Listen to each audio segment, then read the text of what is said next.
येत्या 2 दिवस झाले की सोशल मीडियावर गोकुळचा बाप कोण म्हणून अशा अनेक गोष्टी चालू झाल्या आहेत. आदरणीय आमचे ज्येष्ठ सहकारी आणि आबाजींचा शुभदिनी फॉर्म देण्यासाठी आम्ही काही लोक माजी संचालक गेलो होतो. त्यावेळी पत्रकारांनी विचारले की तुमच्यात मोठा भाऊ कोण? आणि हा राजकीय प्रश्न असला कारण सध्या मोठा वाद चालू आहे की मोठा भाऊ कोण. ह्या निवडणुकीच्या विचारल्यानंतर मी त्यांना उत्तर दिलं की आम्ही भाऊ भाऊ आहोत आणि खऱ्या अर्थाने वयानं 77 वय झालेले आणि त्यांना सगळेजण आबाजी म्हणतात ते खऱ्या अर्थानं राजकीयदृष्ट्या या गोकुळचे बाप आहेत अशा पद्धतीनं मी बोललो गेलो होतो.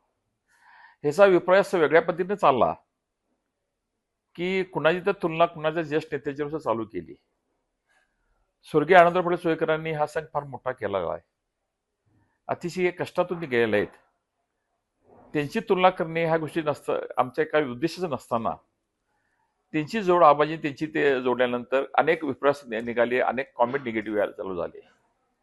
खऱ्या अर्थानं आबाजी ठरावाच्या बाबतीत अतिशय चांगल्या पद्धतीने ठराव गोळा केला असल्या कारण आणि सर्वात सिनियर म्हणजे वयानं आमच्या बोर्डात आमचे भाऊ नाही आमचे बाप आहेत अशा पद्धतीचा आम्ही त्यांना उल्लेख केला.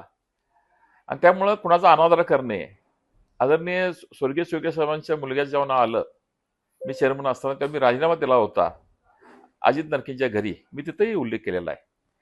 आणि ते जर स्वर्गीय आनंदराव पाटील सोयकरांच्या एखादा मुलगा ह्या गोकुळचा चेअरमन होत असेल, अजित नरकेन मीही त्यांचे पाहुणे असल्याकारणे मी राजीनामा दिला होता. भविष्यात पुढच्या घडामोडी आम्हाला काय माहीत नाही आहेत, तर त्यांच्यावर रिस्पेक्ट असल्या कारणानं आणि त्याचबरोबर स्वर्गीय आनंदराव पाटील सोयकरांनी अरुण नरकेंच्या पासून आमच्या परत सगळ्यांना बोर्डात घेतलेला आहे.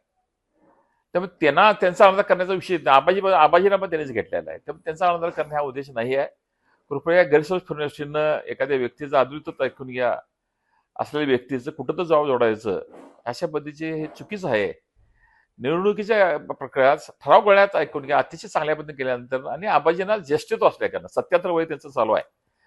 त्यामुळे आम्ही आदरानं पण म्हणा आणि ठराव सुद्धा ते असल्या कारणानं आम्ही त्यांना सर्वांचे आमचे बाप असं आम्ही निवडणुकीशी बोललो असतो. त्यात कुठेही कलर वेगळा नाही आहे आणि आम्ही एकत्र जावं, महायुती म्हणून एकत्र आहोत.